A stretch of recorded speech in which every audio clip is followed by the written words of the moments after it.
Nowadays, we live in a world that has become globalized. Companies operate all around the globe, and the world has become a single market with fierce competition. Because of that, companies want to reduce costs as much as possible, and they are willing to do anything in order to achieve the most competitive cost. Sometimes, these strategies are not as fair as we would like to.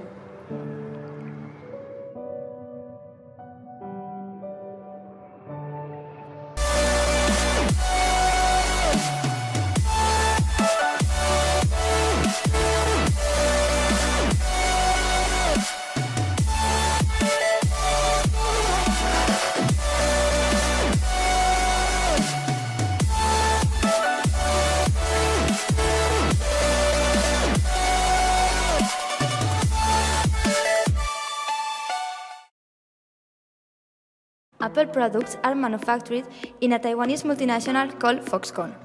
To be more specific, in the biggest venue that the company has in China.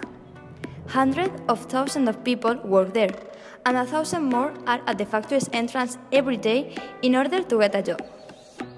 They say the pay is higher than in other companies. But then there is the other side of the coin. In this company, employees work over 12 hours a day, 6 days a week. They have to skip meals to do overtime. They work so much that they have to live in shared bedrooms with a lot of unknown people in very bad conditions. Not only are the living conditions precarious, but also the security measures to avoid getting injured while working. The pressure is huge, and then sometimes they can't take it anymore.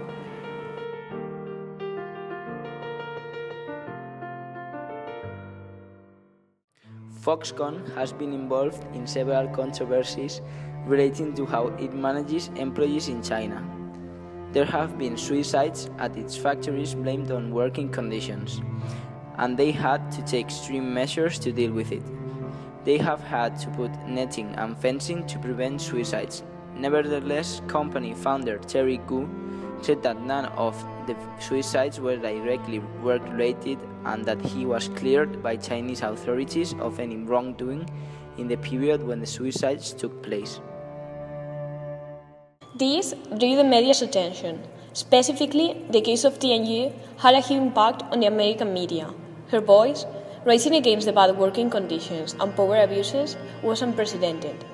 还有药水，当然这些都会有粉尘啊，会有那个沙子，会有钻石沙，研磨是做研磨的，然后会通过还有棉花会通过鼻孔啊、嘴唇啊进入到里面，进入到肺部，然后我们很多人体检的都会有一点点异常，有标示的，但是我们的防护措施做得非常不好。记得有一个同事就砸到脚了，模具从那个天车上掉下来砸到脚了。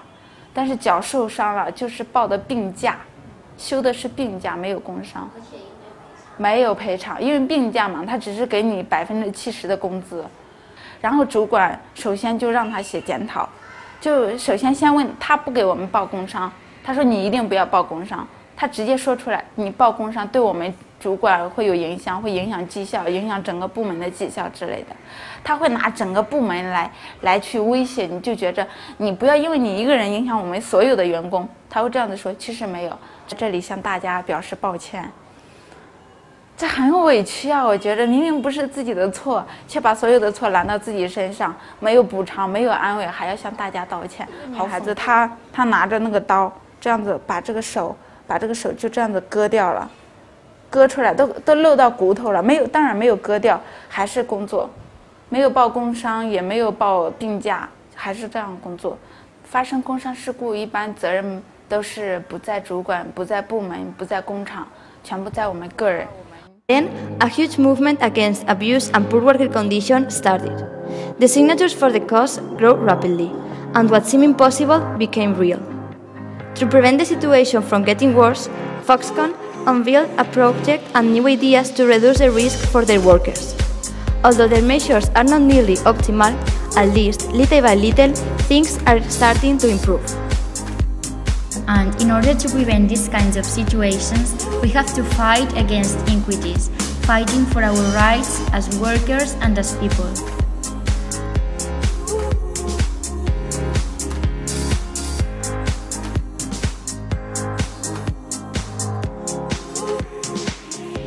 You are more powerful than you think. You are more powerful than you think. You are more powerful than you think. Wake up to the sound of your fleeting heart. When you go to leave.